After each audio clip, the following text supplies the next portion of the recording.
فات كام دقيقة؟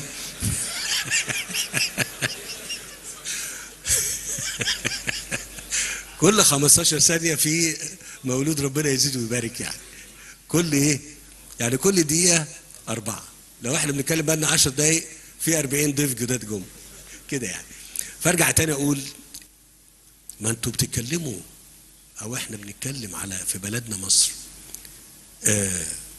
كنا في مثلا لغاية 52 19 مليون 20 مليون صح كده؟ 19 20 مليون كل ايه؟ كل مصر ريف وحضر 20 مليون 19 مليون في 52. ثم في عهد السادات الله يرحمه وصلنا ل 40. يعني انا دايما بجيب حلقة يعني توقيتات كده. الدكتور مصطفى بيقول لي 82 الرئيس السادات 81 يعني استشهد يعني 40 مليون. وبعدين في 2011 كنا تقريبا 80 مليون صح كده؟ النهارده احنا 105 واحنا قاعدين بندردش مع بعض كده. فات كام دقيقة؟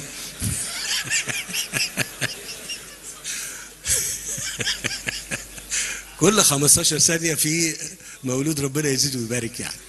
كل ايه؟ يعني كل دقيقة 4. لو احنا بنتكلم بقى لنا 10 دقايق في 40 ضيف جداد جم كده يعني. فارجع تاني اقول ان احنا الحد الادنى اللي احنا قلناه ان احنا يبقى فيه المواد موجودة. طب حتى لو كانت غالية شوية بس مش ممكن ابدا ننزل ونقول ايه مفيش. بس انا بكلمك على احتياجات كام؟ بكلمك على احتياجات 105. لا 105 زائد 9 يبقى كام؟ 114. ف بنحاول بس بيكم وبجهدكم وبدعمكم وقبل ده كله بايه بقى؟ بدعواتكم. الناس الطيبة الناس الطيبة كتير في مصر. طبعا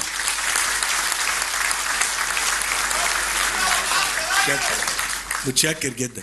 انا قبل ما اجي لكم كنت عديت على دار المسنين فدخلت اشوف اهلنا الكبار من يعني السيدات والرجال اللي موجودين. انا عايز اقول لكم انا كنت في حالة تانية خالص. وانا والله الناس الكبار دول ليهم عند ربنا مكان. الناس الكبار قوي ليهم عند ربنا ايه؟ مكان. وانا يشرفني وانتوا عايز اقول لكم ابقوا بصوا على الحاجات ديت لو كان عندكم وقت يعني. هتجدوا طاقة جميلة جدا جدا رحمات ربنا بقى مع الناس اللي هم الافاضل دول. فطمنوا بفضل الله سبحانه وتعالى. احنا مسيطرين على الامور. اللهم امين يا رب. الامور ماشيه ولازم زي كل حاجه ما بتحصل في دنيا ربنا. في دنيا ربنا كل حاجه ليها بدايه وتنتهي. اي ازمه بفضل الله بتعدي. وانا في يعني كنت منتبه قوي في مسيره عمري على الازمات اللي عدت علينا في مصر وشفتها انها كانت ساعات بعضها اقول معقول الحاجات دي هتخلص وخلصت.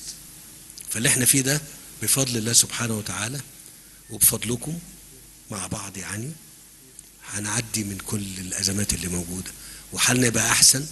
انا اتصور ان انتم لو تشوفوا انا بتكلم هنا عن الناس الكبار شويه اللي هم شافوا الريف زمان شكله كان عامل ازاي. هقول كلمه بس محدش يزعل يعني. مش كان الناس زمان بتاكل الذره الصفراء ولا انا نسيت؟ ولا ايه؟ ها؟ مش كانت الذره الصفراء اللي بتتاكل تتعمل والشعير وكده مش كده؟ وكانت يعني طبعا مع الوضع في الاعتبار ان يعني الريف كان شكله جميل لان كان عدده مش ضاغط يعني. لكن دلوقتي الدنيا اتغيرت خالص وده امر احنا نحبه ونجري عليه اكتر من كده. هو النهارده لسه كنت بقول برضو لاخواننا المزارعين، بقول له النهارده الترعه اللي اتبطنت ديت هتعود على مين؟ علينا كلنا، لانها لما تعود عليك عادت عليا.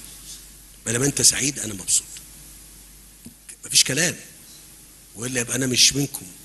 لو فرحتكم ما تفرحنيش يبقى انا مش منكم، ولو زعلكم ما يضايقنيش يبقى انا برضو.